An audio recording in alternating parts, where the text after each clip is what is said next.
après 24 heures à peine, le Hamas et Israël ont respecté l'accord de cessez-le-feu signé hier au Caire, en Égypte. Le conflit, je le rappelle, a duré 8 jours et a fait plus de 100% morts, principalement du côté palestinien. Reste la partie difficile, les négociations sur la levée du blocus de Gaza par l'armée israélienne.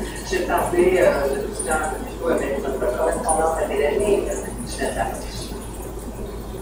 Bonsoir, Ginette Artiche. Bonsoir, Anne-Marie. Alors, le cessez-le-feu tient depuis 24 heures tout juste.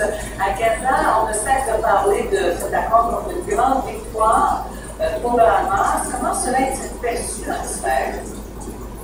En fait, les réactions ici en Israël sont plutôt mitigées. En fait, les plus critiques, ce sont les gens du sud d'Israël, ceux qui ont été la cible des roquettes durant les dernières semaines.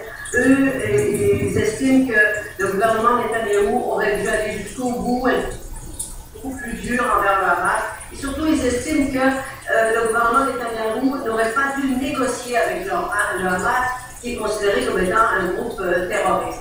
De l'autre côté, on a aussi des Israéliens qui, pour eux, se sentent soulagés aujourd'hui parce qu'ils disent qu'il n'y aura pas d'opération terrestre. Vous savez que le service militaire est obligatoire et qu'on voyait très mal ces jeunes de 18-19 ans revivre un peu l'expérience de leurs prédécesseurs en 2008-2009, aller à Gaza et risquer leur vie à Gaza dans une opération terrestre. Donc là, il y a un grand